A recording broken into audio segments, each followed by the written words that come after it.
What's up, ballers? Welcome to the Unstoppable Baller. If you've enjoyed any of our videos so far, make sure you hit the like button first, hit subscribe, and subscribe to the notifications bell right here.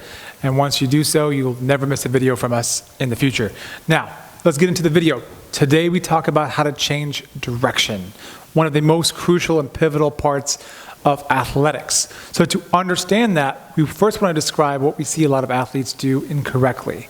So what we're seeing, if you look at my feet here, a lot of athletes drag their foot when they change direction.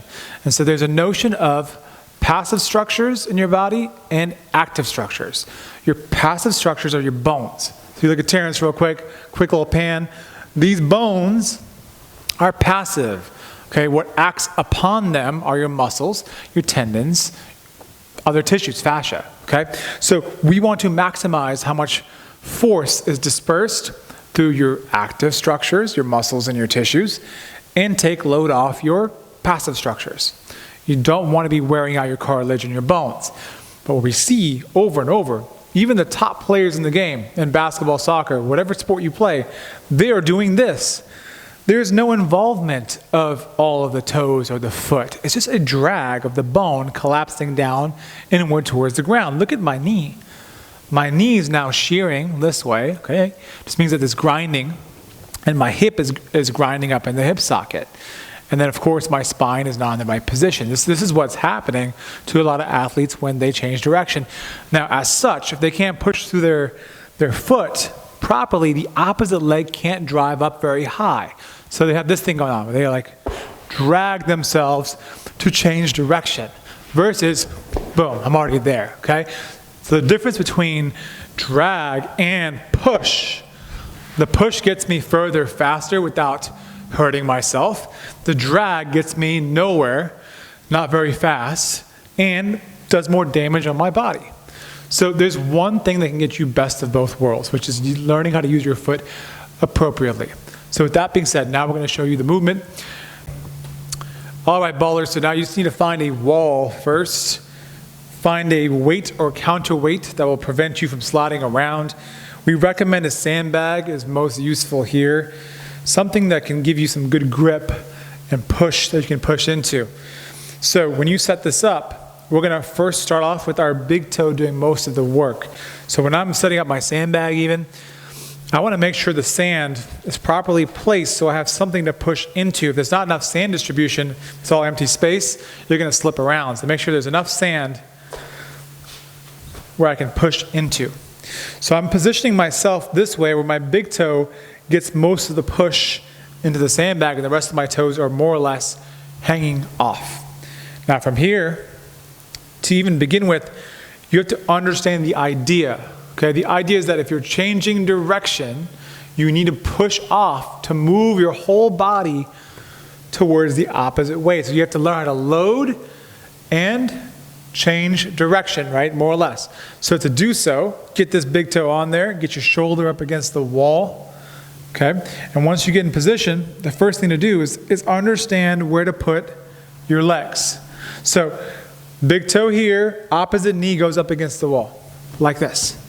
Okay? Second thing to understand is where you put your arms. So here, this arm goes back. Okay? And that arm needs to be like this, where the palm is facing up. Very important.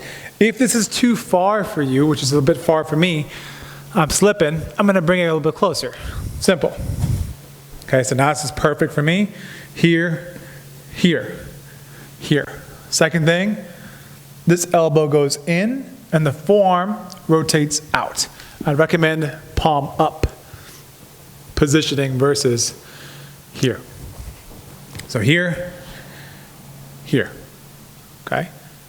And I want you to maintain this shape by pushing into the sandbag and ensuring that you're straightening your knee from the foot, pushing yourself this way. So if you sag this way, guys, it means you're not pushing enough through your foot. You're not pulling this arm back. So you're here, boom, boom, pushing versus sagging. Push and hold, breathe. If you do it correctly, you're going to feel this entire region on the opposing side oblique and lat. You will feel inner groin, shin, arch, glute, hamstring. Entire midsection is on fire. So that's the first part of the movement, is using your big toe. Second part of the movement is using the rest of your toes. So I'm going to move this a bit this way. Second toe. So now the second toe's at the edge, the big toe hangs off. From here, same cues, guys. Push through. See, when I push, I'm really pushing my shoulder to the wall. Boom. Boom. Pushing.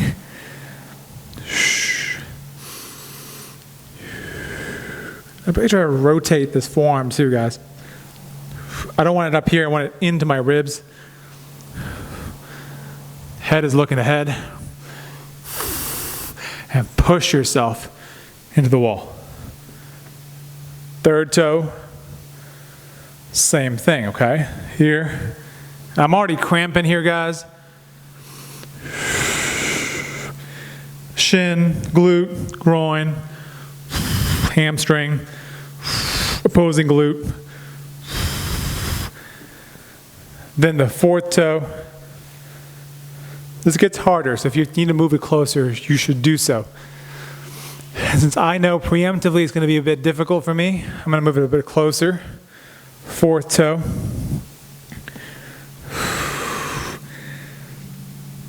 I'm really pushing.